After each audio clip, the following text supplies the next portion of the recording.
Ofisi ya mwanasheria imeweka kambi katika maadhimisho ya wiki ya utumishi yanayoendelea katika viwanja vya Chinangari jijini Dodoma kwa kutoa huduma mbalimbali zinazohusu masuala ya kisheria kwa wananchi waliotembelea banda hilo la ofisi hiyo. Akizungumza wakati wa maadhimisho hayo, wakili wa serikali mkuu wa ofisi ya mwanasheria mkuu wa serikali Bwana Jackson Goboko amesema kuwa ofisi hiyo inaendelea kutoa elimu na ushauri wa kisheria pamoja na kutatua migogoro na malalamiko yanayowakabili wananchi. Tumefarijika kwamba tumekuwa na wateja wengi ambao wanafika kupata huduma zetu, lakini tunazidi kutoa wito wazidi kuja kwa wingi ili adhima hiyo niliyoisema ifikiwe, kwa sababu bado tuna siku za kuendelea kuwahudumia wananchi. Maswali ambayo ni mengi ni migogoro ya ndoa. Migogoro ya ndoa kwa kweli ni changamoto kubwa sana katika jamii, lakini ukiangalia pia migogoro ya ardhi iko registered sana. Nadhani uta appreciate kwamba mji wetu wa Dodoma unakuwa. Kwa hiyo kwa sababu watu wanaokuja wengi ni wa Dodoma, migogoro ya ardhi kwa kweli bado imejikita sana na ni mingi. Hiyo ndio maeneo mengi ambayo naona kwamba bado yanahitaji attention kubwa sana. Hata watunga sera inabidi wayaangalie, lakini kwa kushirikiana na wadau wengine kwamba tuone kwamba hii migogoro inatatuliwa, kwa sababu unapokuwa na jamii ambayo haki imetamalaki lazima utapata maendeleo katika wananchi wako. Kwanza nimefurahi kujua mnaweza kuhudumia watu angalau kwa karibu ya namna hii.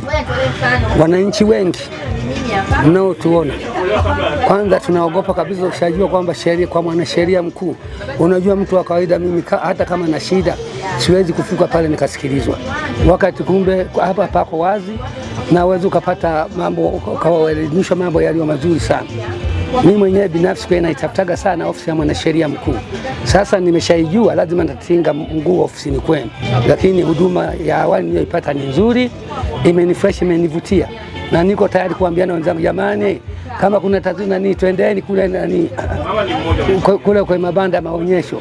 Kuna mambo ya mwanasheria mkuu anaweza kufundisha ambayo hulijui. Una matatizo ya nyumba yako, una matatizo ya kiwanja chako, una matatizo ya mali yako unazumiwa, kuna taasisi na kusumbua. Twende kwa mwanasheria pale, ni kitabu ambayo itafungua mambo yote ambayo yanaweza kwenda vizuri. Jina langu naitwa Edward Oscar Sodani. Mimi ninaitwa Margaret William Kaperi. Kwa siku ya leo, mimi pamoja na wenzangu tumetembelea katika banda la ofisi ya mwanasheria mkuu wa serikali. Kwa siku ya leo tumefurahi sana kwa sababu tumejifunza vitu vingi. Maswali yetu mengi yalikuwa yanatutatiza tumejibiwa vizuri sana. Hatuna shaka yoyote, tunajua sheria kwa sasa. Kwa vijana wenzangu na washauri, ukiwa na jambo lolote linalohusiana na sheria, hizo ukawa una sita ukawa hauijui, ni bora ufike uulize kupata haki yako. Ili kuwa mwanafamilia bora wa Global TV, usisahau kusubscribe, like, kushare na kucomment. Baada ya kusubscribe, bonyeza alama ya kengele ili kupata taarifa kwa kila video inayopanda Global TV Online.